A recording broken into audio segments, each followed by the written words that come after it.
Dit is LF Sport, ik ben Olaf Simons. Het amateurvoetbalseizoen is begonnen. We werden afgelopen weekend afgetrapt in de eerste speelronde van de competitie. Nou, de bekerduels die door veel teams toch een beetje als oefenpartietjes werd gezien, was nu het echte werk aan de beurt. We beginnen in Herten, die speelde in de derde klasse B tegen Postert. SCA kwam in de eerste competitiewedstrijd tegen PSV uit Postert al snel op voorsprong. Tom van der Sterre hij 1-0 gescoord. Vlak daarna kwam PSV alweer bijna op gelijke hoogte. Maar de poort sting in de weg. Na een spannende openingsfase zakte de wedstrijd flink in. Echte grote kansen bleven uit. En SCA pakte de 3 punten door met 1-0 te winnen. Een extra domper voor PSV was het uitvallen van Art Bommer. Deze spits raakte geblesseerd in de wedstrijd tegen Herten. SCA mocht tevreden zijn met de 3 punten en voor Postert is er nog werk aan de winkel. Ik stond in Sint-Odiliënberg en Berg speelde zaterdagavond al een wedstrijd tegen Ruiver in de 5e klasse. Ruiver net niet gepromoveerd vorig seizoen en Berg had ook een scorende ploeg uit. Dus het kost wel eens een leuke wedstrijd gaan worden tussen 2 ploegen die hoog willen eindigen dit seizoen.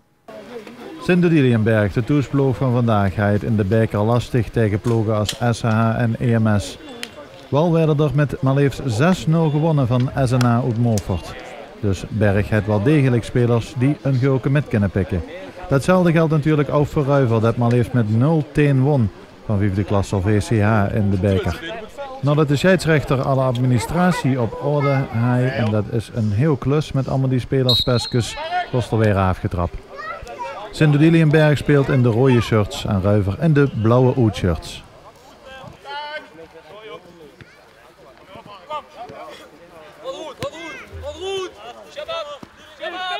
De actie voor de ziekind is van Bram Smeets. De overtreding gezien door de scheidsrechter. De overtreding op Ruud Segers van Ruiver. En voor de vrije trap meldt zich aanvoer door Doné van der Weijden.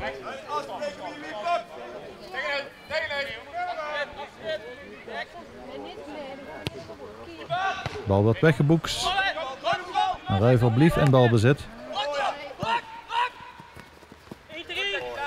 Opnieuw Doné van der Weijden met een goede actie. Boetenom.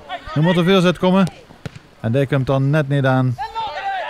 Ruiver laat duidelijk merken dat ze van plan zijn hier vandaag met de 3 punten weer er vandoor te gaan. Ruiver blijft de druk opvoeren in de eerste helft. Bal met gegeven aan Ruud Segers. Gezocht naar spits Tom Vullers. Die sting op de goede plek, maar kreeg net niet te voet tegen de bal. Dit is opnieuw Tom Vullers. Voorzet is goed en dan wordt er net voor dat Doné van der Weijden kan binnenzitten, wordt de bal tot corner verwerkt. Berg in de verdrukking en Ruiver duidelijk op zoek naar de openingstreffer. Opnieuw zwak verdedigen van de kant van Berg. Bram Smeets kan de bal metnemen. Voorzet. En dan is de bal wel weg. Ruiver blijft de druk haaien op de goal van Sint-Odiliënberg. Het wachten is dat er een keer tegen het net gaat.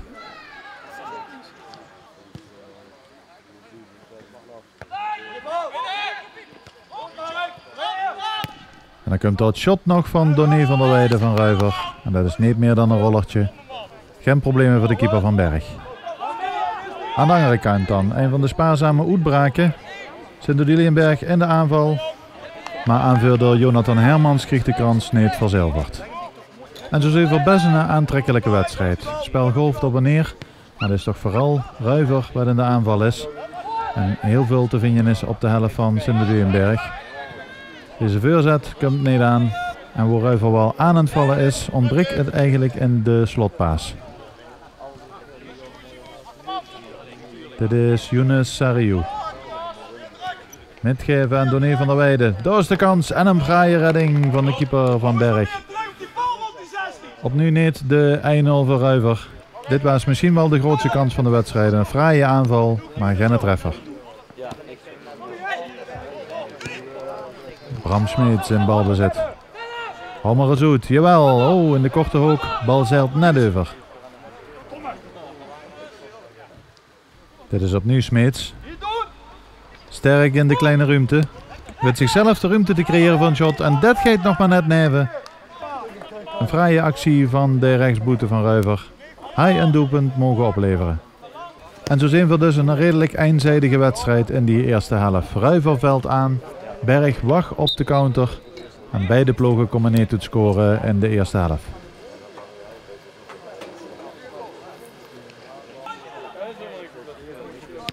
Keeper Roy Hendricks zet de bal snel uitgetrapt. Doet bij Rowan Koppers.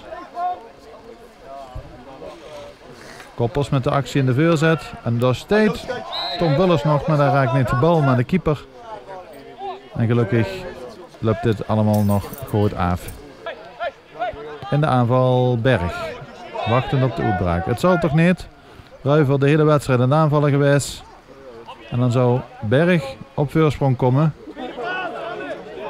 De kans zit er wel in. De voorzet. En uiteindelijk goed verdedigen van George Verkoelen en Pim Rijnen. Mooie actie dit van Rohan Zegers en de Holter met een corner eruit. Goed voor de kopbal van Tom Vullers. En daar gaat over.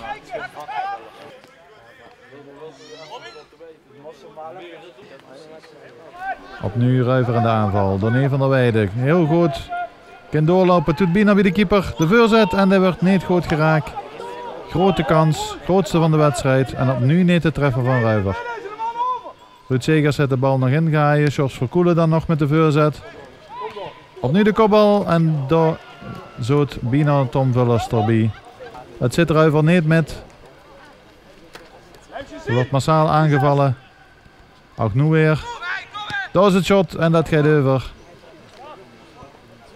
Shot was van Rowan Koppers. En vooralsnog zit het Ruiver niet met. Een overtreding gezien voor Sint-Odiliënberg op de rand van de 16, dus dat is gevaarlijk. Daar komt het shot en de redding van Roy Hendricks. Die natuurlijk weer meteen die spitsen probeert te bereiken. Dat lukt zowaar nog bijna. Vrije trap voor Berg, opnieuw hoog voor de pot. Al wordt verlengd door een eigen speler van Ruiver. Er zit nog bijna aanvoerder Jonathan Hermans erbij. Maar het loopt goed af.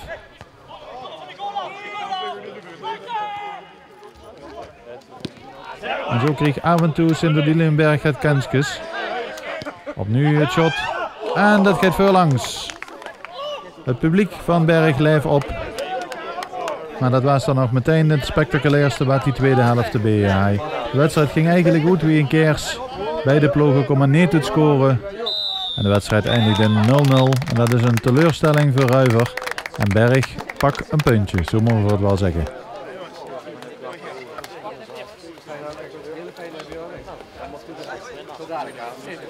Nou ja, begin, je weet natuurlijk niet wat je kan verwachten van de tegenstanders. Ik denk gezien de wedstrijd dat we op zich tevreden kunnen zijn met een punt. Het is een redelijke start. Veel kansen gecreëerd. Helaas vaak de laatste paas net niet. Ik heb geluk vinden dat de laatste nog niet een andere kant erin valt, maar dit verder een verlies. Ik denk dat we goed weerstand hebben kunnen bieden en ik denk dat we zeker niet te minder waren. Dus, Kijk naar de voorbereiding, Grabbelaardig gaat goalen gemaakt, maar vandaag lukt het net niet. Hè? Nou, steeds de laatste eindpaas denk ik dat het probleem was. Of net de hel of net de zaag. En het geluk zullen we niet met vandaag. Dus, Je speelt inderdaad tegen een goede tegenstander. Dus ik denk dat 0-0 een goed begin is voor ons. Ik heb kermis op een Ruiver, dan nog gaat te vieren vanavond. Ja, een klein beetje. Niet al te veel, want dat doen we op in, maar we gaan er toch een leuke kermis van maken.